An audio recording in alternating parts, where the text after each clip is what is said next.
Hello, and welcome to Dewborne's Devlog number 5. Today we will be going over updates from every area of work on the game. There have been some exciting developments in the month of April as our work pulls together, and that is what we would like to share with you in this devlog. Let's start with animation and concept art. The team has been hard at work to continue bringing Dewborne Dawn's world to life. Work on Talik and Raquel's animations continue, with several of Dew's combat animations also high on our priority list. In-game item development has also begun.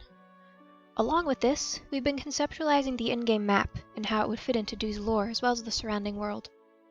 What we came up with is a magic punk theme that fits with the normal Meridian design archetype. There are also some upcoming character designs in the works, to be announced soon. So stay tuned on our Twitter or Discord to see those updates when they come. From the side of our environment art, assets have been created all the way from grassy paths and rocks to palm trees and shrines. As our assets get completed, we've begun to work on a full scene compilation, which we're very excited to share with you. Here's a look at Dew exploring the forest area near Mrs. Kayoki's hut.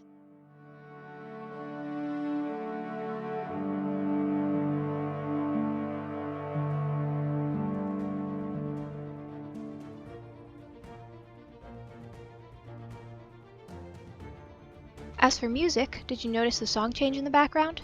This music, by our composer Michael Krein, is a work in progress on certain battle scenes that will be detailed out at a later date. Here's an uninterrupted listen of the composition in progress.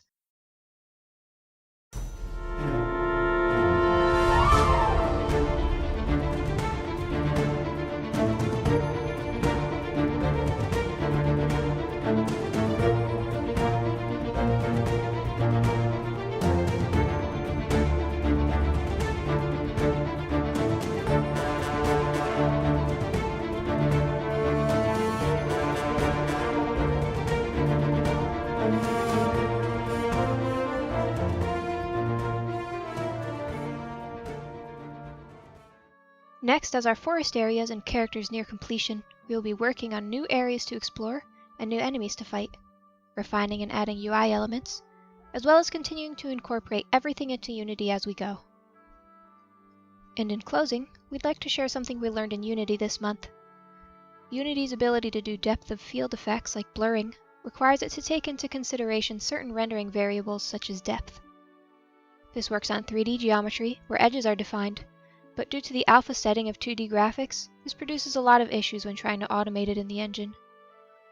Because these 2D objects have partial transparency, pixel depth becomes almost impossible to define in the way that Unity naturally works.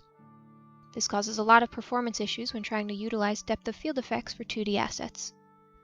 After a lot of research and discussion, we chose to blur our assets outside of Unity to keep a smooth gaming experience and an immersive environment.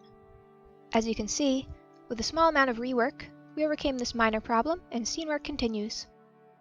Our current major task is, as always, split between our different teams. Environment and character art and animation continues, while the coding side of things gets built up. For example, now that we have a base design for our UI, the rest of the designs are being worked on and incorporated into Unity. And while we have attack animations and movements for Dew and enemies, their interactions are being coded into the game this very moment. In other exciting news, we've also hired a few more voice actors to cover more character lines in the game, namely Mrs. Kayoki and Talik. And those are the updates we have for now. As always, thanks for watching and sticking around as we progress on our 2D metroidvania Dewborne Dawn. New updates coming your way soon. See you next time!